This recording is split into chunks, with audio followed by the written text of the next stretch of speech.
Bonjour, pour cette enquête conjoncturelle 2015, nous avons interviewé M. Jeanne Rat, directeur de la Chambre de commerce, d'industrie et des services de Genève, et Mme Ries, responsable de communication de la CCIG.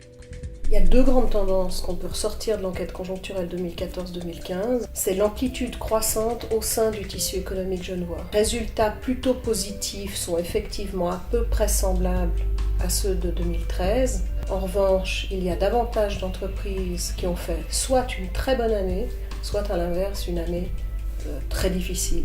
L'autre chose, c'est la même amplitude au sein de certaines branches où on voit que les branches qui annoncent les meilleurs résultats sont aussi les branches qui ont les moins bons résultats.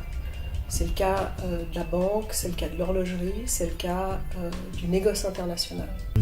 Mais c'est vrai que dans l'horlogerie, on peut imaginer qu'il y a une valeur ajoutée dans certains produits, notamment de haut de gamme, et alors que dans les sous-traitants ou les produits de moyenne gamme, eh bien, la crise est encore là.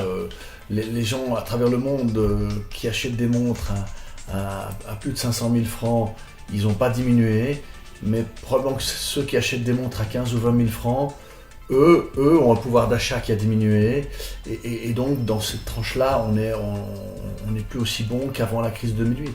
Ça, c'est clair. Et je crois que ça montre aussi que les conditions cadres sont importantes, elles doivent être là pour aider les entreprises à faire leur travail, à avoir une activité pérenne. C'est la mission de la Chambre. Mais en revanche, les conditions cadres ne remplacent pas la stratégie d'entreprise. Et là, on voit clairement qu'il y a des entreprises qui ont choisi des meilleures stratégies que d'autres. Oui. Dans l'horlogerie, c'est la même chose, puisqu'au fond, certaines entreprises ont complètement switché sur les salons qu'on a eu en Europe. Ils ne focalisent que sur l'Amérique du Nord ou sur l'Asie. On le voit très bien, puisque les documents douaniers que la Chambre émet pour les exportations, nous avons eu depuis 3 ou 4 ans une diminution, notamment des carnets ATA qui permettent l'exportation temporaire de marchandises.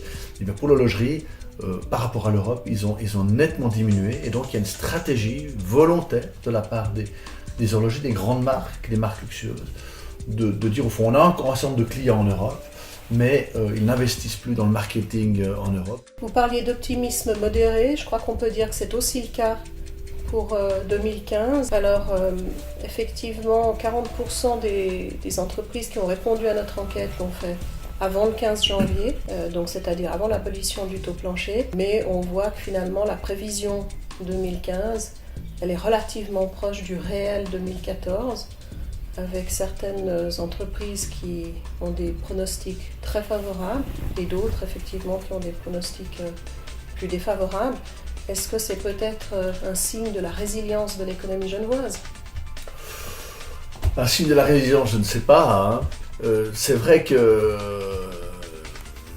il y a un optimisme tout à fait modéré, mais je parle quand même d'optimisme parce qu'on voit dans la décision de la Banque nationale de supprimer le taux plancher, les réactions sont très épidermiques et très théoriques. Les médias d'ailleurs jouent un rôle depuis plusieurs semaines là-dessus qui n'est pas forcément extrêmement positif vis-à-vis de la confiance des consommateurs, qu'il s'agisse des familles, des ménages ou des PME qui consomment. On voit très bien que là, le contraste est aussi d'une branche à l'autre. Dans l'automobile, par exemple, eh bien, les grandes marques européennes, elles ont tout de suite décidé de diminuer les prix pour la Suisse, et donc que ce soit Mercedes, Peugeot, Citroën, etc. Les maisons mères ont directement répercuté une baisse. Il y a d'autres secteurs comme le commerce qui subissent la concurrence des commerces français, mais là aussi dans notre enquête on a des contrastes. Je pense que le commerce spécialisé où on reçoit un très bon conseil dans un magasin à Genève, il arrivera toujours à sortir son épingle du jeu. Par contre, dans les grandes surfaces où on vend des produits qu'on trouve également du côté de la frontière, il y a probablement une diminution du chiffre d'affaires. Mais là, on peut intervenir sur les conditions cadres, notamment les heures d'ouverture de magasins. Nous avons de grands espoirs que la loi fédérale permette dans quelques mois de pouvoir ouvrir les magasins jusqu'à 20h. Ça permettra au commerce genevois de lutter à armes un peu moins inégales qu'avec les commerces français.